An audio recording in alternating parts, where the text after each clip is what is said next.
Hey, good morning, everybody, guys and gals. Well, once again, back to the 76 Bronco frame. I've told you in earlier videos why some things happen. We have some rot right here, rust, major rust. And we've had major rust right here. We've had a major rust right here because there's a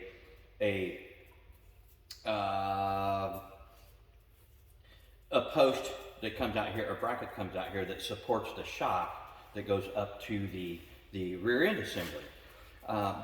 This right here is where one of the bump stops is, the big rubber block that whenever the suspension bottoms out, the rear end isn't going to smack metal on metal to the frame, it's going to hit a rubber block. So we call that a bump stop. So we've cut that out, and this was right here, and of course the two layers, so it rusted through the frame itself. So we got rid of this crusty bump stop bracket, and right here, using the same gauge metal thickness as the original frame, I've made this pattern and then transferred the pattern onto this piece of metal here. So we've got this new piece ready to rock and roll. Ordinarily, I would go ahead and spray a rust inhibitor on here, like a zinc or something to coat it so that it won't rust. But what I will do is I will weld this on here, and then we will show later on as the process goes. We're going to put a wand in here with a 360-degree spray, and we'll spray a rust inhibitor through the whole frame rail.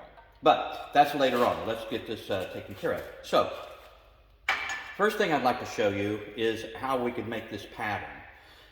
To make this pattern, what I would do is I cut all the rust out. This was here, and then I had to cut additional pieces out, because whenever I cut this off, I noticed that I still had thin metal here, and I had some thin metal here. So I had to continue cutting metal out until I got back to my thickness that I needed. And that's why you see this void here, this extra. Now what I do sometimes is I'll save all these pieces. And you can see that I've misplaced a couple of pieces already. Gravity took hold of the area, and they're down here on the floor somewhere. But I kept cutting out until I got back to suitable thickness of the metal. So I'm good, I feel good about having a good structure from here on through this frame. Now, so now I've got this unique hole right here, and what I would do is I would just set me a piece of cardboard on here. Now don't just use any cardboard. I mean, you can use, let's say that you got something in a regular corrugated cardboard box. That's really not the desirable cardboard. You can go to a hobby store or wherever, and you can buy some poster board, and that's fine. Poster board is nice and dense. I use, as you can see, Cheez-It boxes. I save old cereal boxes. That cardboard is fantastic. It's very dense, but yet it's very thin and very, very easy to work with. So that is one of the really neat things that I've discovered over the last 40-some years. Very early in my profession, cereal boxes is fantastic to make patterns with. So here's what I would do. I've got my cutout here.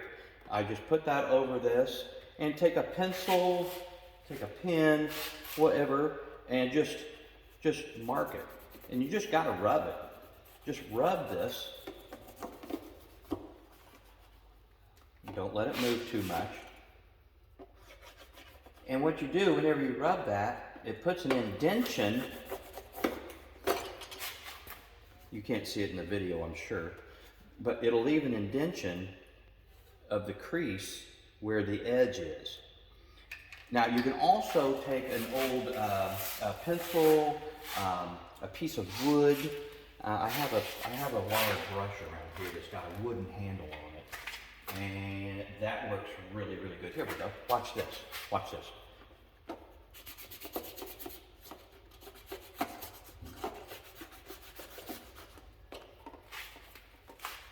And you know, there's dirt and grime on this wire brush.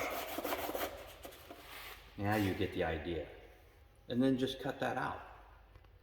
And when you do, you're going to get something like this. And that booger's going to fit right in there. Now you also see that I've got to make a bend here. So I cut this, whenever I put this, I transferred this onto the piece of metal. I made this just a little bit long right here because I knew that I was going to have to make this roll right here. So I transferred that onto a piece of metal. And this is what I've come up with.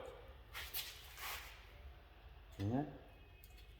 Now, of course, once I cut this piece of metal out, and it's replacement metal. It is the same gauge thickness as this frame. I put this into the vise, and you can see the old clamp marks from the jaws of the vise. And I just took a hammer and I rolled that around until I got that shape right there. So I put this inside here. And of course, that's what happens. So, there's a couple of ways that you can do this. Put this right here.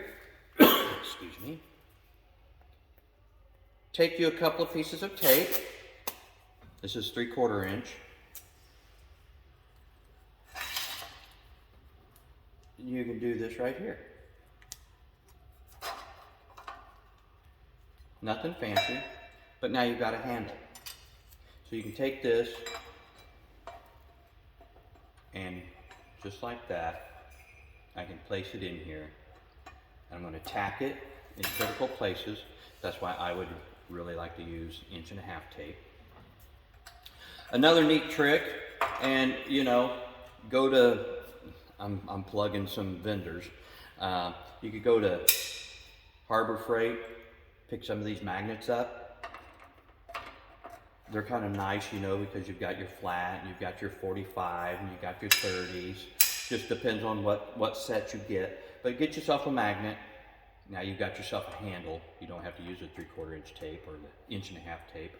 But now I'm just going to always tack. You can see that this is exactly how this frame was produced. This part of the frame slipped inside this part of the frame. So what I did was I didn't have to go so far over that way, so I'm going to make me a butt weld here, and I'm going to make me a lap weld here. Now a butt weld is whenever the two metals butt up together. That's why it's a butt weld. A lap weld is whenever one metal laps over another piece of metal. So this is exactly how this frame was manufactured in 1976. Over here on this side, it's also going to be a lap weld, and whenever I make my bead weld here, it's going to create this bevel or this round curvature here. So that's how I got to this point. I am going to bevel the edges of the metal just a little bit, so that I can create a V, and then I'm going to fill that V in, and I'm going to grind that smooth, and you'll never know that that patch was there. Okay? So I'll see you after the weld process, and we'll complete this part of the repair. See you in a few minutes.